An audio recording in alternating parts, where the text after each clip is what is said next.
Good morning, happy Wednesday.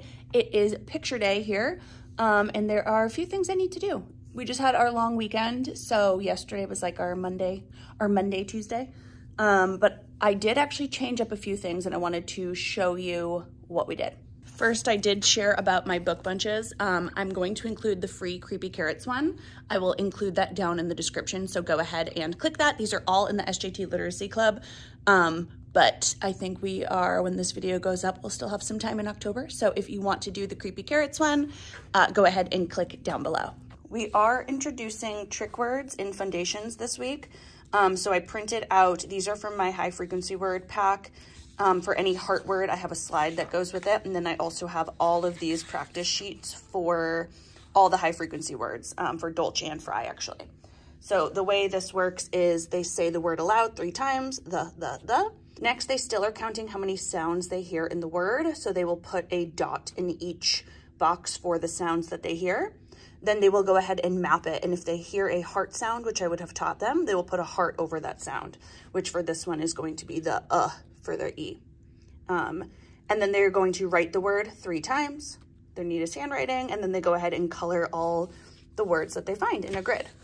So I did the same thing for A, which is another heart word we are learning this week, and. And then speaking of heart words or trick words, I covered this up because her name is up here, but we got new writing folders yesterday. I had been using green ones that I shared about a while ago, and that was before I knew we had an order of these types of folders coming in, and I like this a lot better. Let me show you why. Open it up. Because inside, they already have these plastic sleeve protectors, so I can give them the resources that they need to check back in. So first we have a soundboard here, their own personal one, and this is obviously with Foundations, because that is what we use. On the other side, we have just a handwriting check sheet. A lot of my students are still struggling a little bit with Skyline and underground letters, which are not on here sorted that way. But the Skyline letters, they are sometimes starting at the plain line, and then anyone that goes underground, we've been having a little trouble with. So I wanted this here, and then of course a reference for B and D. And then we have a heart word sheet. Now, don't come at me. I know that a lot of these are not going to be heart words, but these are actually all the trick words that are in Foundation. So I just sorted them. As we learn about them each week, I wanted them available for students to be able to spell correctly. So I sorted them here. We can spell our heart words, because once I have taught them, I do expect students to be able to spell them correctly in their writing. So here's just a reference sheet for them. And then there's a pocket here. I flipped this over so you don't see her work, and a pocket here for them to put their work. So yeah, I'm really excited about these new writing folders. Oh, and on the back, this is my free cups editing checklist. I'll link this down below in case you want it, but I introduced this past week too, where after we write a sentence, we go through and check for each one. And the checkbox just reminds them to make sure capitalization, did they reread the sentence, punctuation, and spelling. And sometimes I tell them that S can also be for spacing, so we can check both.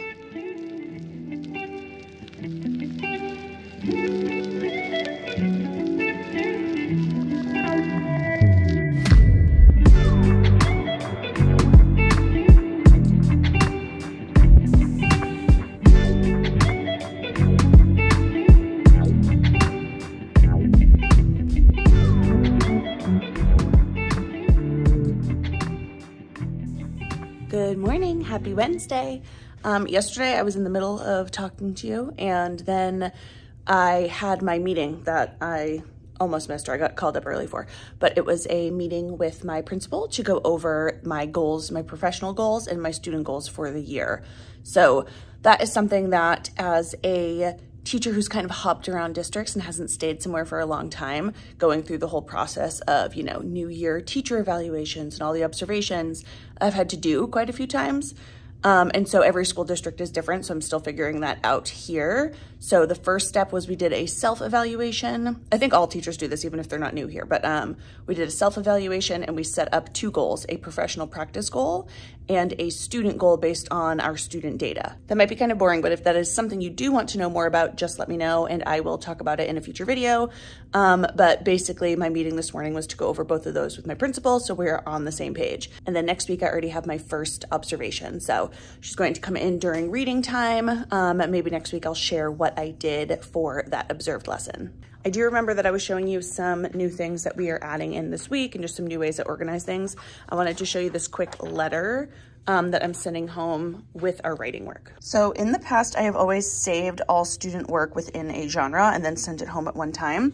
So I'm covering up his name, but here is all of the writing that we have been doing so far. We've really focused on sentence writing. We started with illustrations, and then we talked about what a sentence is, how we can expand sentences, and we've really done this for about 3 to 4 weeks. So we have quite a few papers here. So what I'll do is I will actually go ahead and paper clip this all together with a little note that just says, "Dear parents, we started the year working on some writing basics. We worked on simple illustrations, adding labels, sounding out words to spell them, and then writing sentences of all kinds. Attached, you'll find all your child's writing work for this unit. Any important notes are attached with postage just so you are informed of their progress." And then I go over that notes would include things like completed with teacher assistance or copied over after teacher wrote the dictated sentence for them. And then I said, next up, we will begin taking all of our knowledge of the basics and write our own personal narratives. And then I'll sign this. I'm going to make copies and send it home. But I always make sure that I include some notes because a few of my students are definitely using dictation, which is totally fine right now, or they are copying over a sentence that they already dictated, or, you know, working very closely one-on-one with a teacher. I just wouldn't want parents to think like, oh, this is what my student can do independently. And then if they see on their report card or at conferences, if I say something different, I don't want them to be confused. So I'm actually gonna make copies of that right now and go ahead and attach any of those notes so I can send this home today. In math, we've been learning about decomposition within 10 using number bonds. And then also we're talking a little bit about addition and subtraction. So these are 2 games we're gonna introduce this week. This one is Make Me 10, it's in the SJT Math Club. So they'll just go ahead and use a spinner, and then whatever they land on, they have to find the friend of 10 in their grid and color it in. And then the first person to get a 4 in a row is the winner. This one can be an independent or a partner game, but essentially they're kind of doing the same thing, but here they're gonna roll a die. So they will roll the die and then they have to fill in the friend of 10. So if they roll a 6, the friend of 10 is a 4. So they'll fill in a 4 here. If they roll a 5, they'll do a 5, a 1, a 9, so on and so forth. And they have to fill in all the spaces. If they're playing with a partner, they keep filling it in until all spaces are filled, and whoever fills in the last space is the winner. All right, kids are coming soon, so I will check in with you later. Good morning, happy Friday. This week's video is just gonna be kind of a mashup of little bits and pieces before school and what I've been up to. It is already Friday. We have another half day today. I've probably mentioned this before, but this year, pretty much every other Friday, we have a half day for PD. And it's basically a big district rollout to make sure a couple years ago, the district got on board with science of reading and everybody got trained. They started with K through 2 teachers. Right now, the upper elementary are making sure that they are also getting trained. So within the district, that's kind of what everybody's doing. Since K through 2 teachers have already been trained, we have other PD that we do during this time. Why am I telling you that? I don't remember. I was just checking in. But so we do have a half day today, and I wanted to show you something we did during science yesterday. It was so much fun. Over the last few years, especially while I was out of the classroom, I really focused on reading, writing, and math, right? Just diving into all that new research, how I would teach it, and I'm super excited to be able to do that in the classroom. But social studies and science is something that I don't get to spend a lot of time kind of looking into. And honestly, our day, we have like 25 minutes for it. So we do it. But I'm trying to find like fun and exciting things for them to do. And I found this on Mystery Science that I wanted to share with you. So here are all their little gnomes. So they got a gnome, they got to color it in, and then they got to paste it onto a shadow pattern. So let me show you mine over here. This is what it looks like, and it was part of Mystery Science, so mysteryscience.com. We've been learning about the sun and shadows and kind of sun patterns and things like that. So what they got to do, this was like an exploratory one, they got to get a flashlight, and we turned the lights off. I have to turn the lights off to see this, 1 sec. Much better. Okay, now let me show you. So what they got to do with their flashlight and their gnome is they got this shadow pattern here, and they had to try to just explore right now with the partner to make the gnome match those shadows, make the shadow match. So you can see that shadow over on the left corner of the paper. So they had to try to see what they could do to the flashlight to match the shadow. So to make it smaller, I had to bring the flashlight up here and boom, got it in the 1. Let's see if I can move it to the 2. I'm obviously doing it faster than they can because, you know, I'm just like so smart. And then to the 3 to match it. Boom. Going to turn the lights back on. But as you can see, it was a really fun hands-on one. About half of the groups figured out how to do it. The other half were really just trying to even see shadows at first because some of them would put the flashlight so close they couldn't see the shadow at all. So it was an exploratory one. And then today we're going to talk about it a little more. We're going to talk about how the gnome didn't move. What was the only thing that moved? The light source.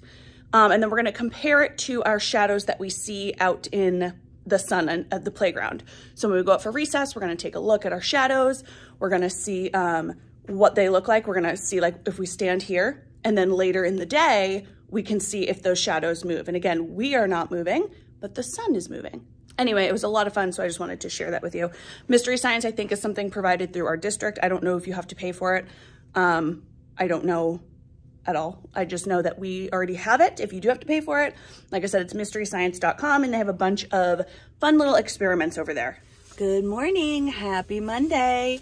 This vlog, I think I said this last time, is basically just a random assortment of clips of what I've been doing for the last week, because that is where I'm at right now. I know it may seem like, oh my gosh, look at, she's doing all these things, she's making videos, but I'm exhausted. I am right there with you. The making the videos is fine. I just mean all the other stuff. The last time I was teaching, I had an 8-month-old at home who I just went right home to after school, and I had already been in that district for a couple years. So this is a brand new district, and I have 2 school-age children who constantly are doing sports and practices. So this past weekend, we had a birthday party on Friday right after school, and that went pretty late. And then we woke up for 2 early morning soccer games. And then we had something else on Saturday too, I don't remember. And then Sunday we had another birthday party and then a basketball game.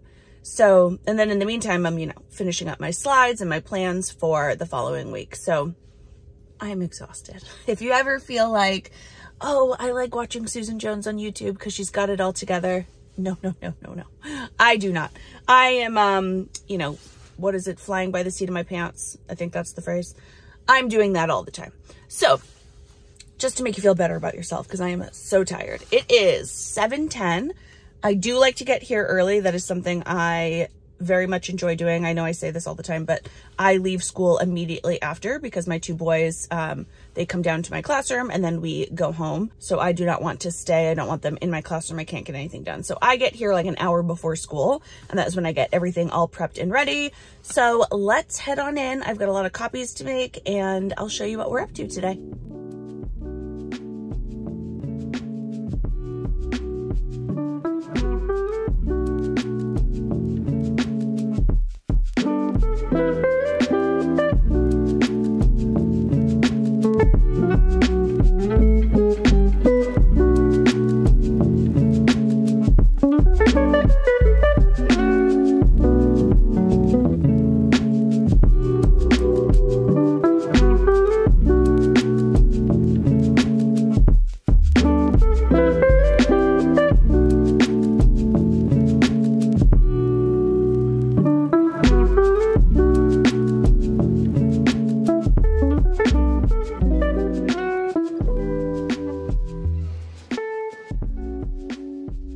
This week we are diving into subtraction. So we've got some subtraction practice ready.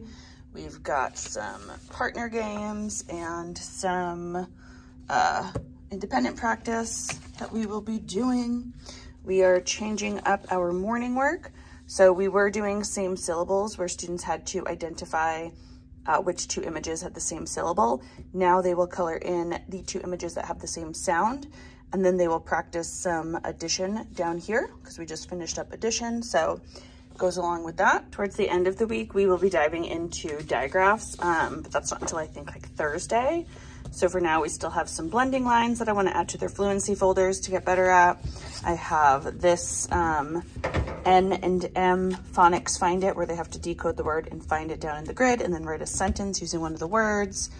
But like I said, I really need to start adding more of these to their phonics fluency folders because I want them to build up that fluency and that automaticity with reading it quickly. All right, the fastest way to show you kind of what we're up to today is by walking you through the slides.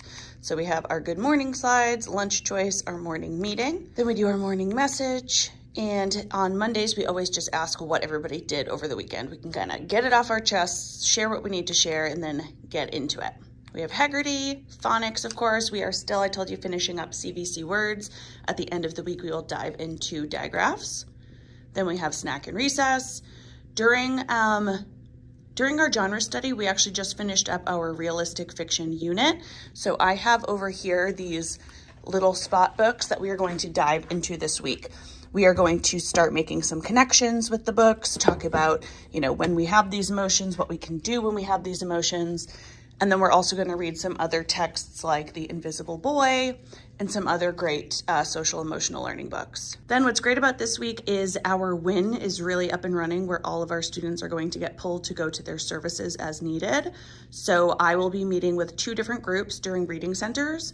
We've been doing these. They're in my SJT Literacy Club, but they're also on TPT. They're called Say, Build, Write, and students have to build the word with those letter tiles.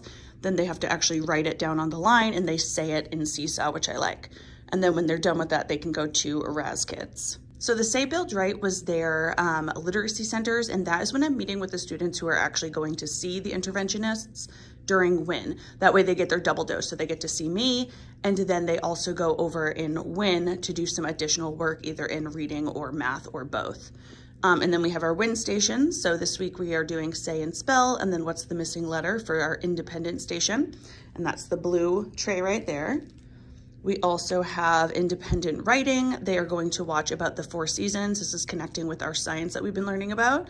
And then they will actually pick their favorite season and write about it in their journal. The prompt is in yellow, journal is in yellow, yellow, yellow. We have a collaborative math game where they are making 10. We learned this last week, so just partners will get together and play that. And then last, we also have collaborative reading, which is going to be a new station in WIN this week. So instead of doing a teacher table group, everyone's going to be assigned to a different station, and then I will pull the groups as I need during WIN. So at this station, they will go ahead and read their fluency folder together, and they will also read any decodable book that they have in their bin, and they can partner read it with somebody who has the same book as them. Lunch and recess. Afterwards, we do our calendar. Then in math, we are introducing subtraction. So first we'll have this kind of interactive activity where I'll tell them to put, you know, all of the cubes in a jar. We'll see how many they are. That's our whole, which we'll write down here. Then they will take some away. They will write down how many they're taking away, and then they will find the difference. And we'll do this a few times. And then we will do the same thing with a picture story. These pictures and activities are from Math in Focus, which is our curriculum that we use. And then we'll do some workbook pages as well. I just want to show a few different ways for them to see the subtraction, and then they will try it on their own. Like I said, we're introducing subtraction. So we've been doing some of my math warm-ups. For this one, we have been decomposing numbers to 10. So I actually click this and make it larger. We already went through a bunch of these. Where they're just moving the 2 dots and they're trying to visualize how they can do that. And now there's like 3 tens frames in the ones that we're doing. So they're making 10 and then they have some additional left over. So we're gonna continue that math warm up. Our special today is music. And then in writing, I think I mentioned this in another video, but we have been doing this adjective writing. So I won't open this up and show you, but basically they will get a picture to describe, they will come up with a bunch of adjectives to describe the picture, and then they write a sentence using one of those adjectives. And then we have been checking it with our CUPS checklist. Writing, we are diving into personal narratives, so we're finding temporal words and drawing events in order. And then in science, we are continuing to learn about the sun, shadows, and kind of seasonal patterns. And then we pack up and we go. I also today during my prep time have a meeting with my principal for my pre-observation. She is coming in on Thursday for our first scheduled observation. We're gonna do a whole lesson on The Invisible Boy and kind of retelling with things in order. So I can go over that in another video, but right now I'm going to finish up passing things out, put the morning work on the desk. I have to change their classroom jobs before they get here, and I will check in with you after school. See you later. Hello, checking in from after school. It is still Monday. I think I said this, but after school we had a meeting. It was with the principal to see just so she can go over the expectations for all of our observations this year. There's a bunch of new staff, so just to make sure we're all on the same page. I also had my pre-observation meeting today where I went over what we'll be doing during my observation later this week, and all that went pretty darn good. So I am going to finish up a few things. I have a couple things I need to laminate that I was going to do. Hi, Sully. And then I'm going to maybe relax a little. Haven't done much of that, so maybe I'll relax a little bit. But as always, I do hope you enjoyed this video. If so, please give it a thumbs up so I know. Make sure you are subscribed to my channel and click that bell. That way you're notified of every new video. And as always, ask me anything down in the comments, and I will try to answer you. See you in the next one. Bye.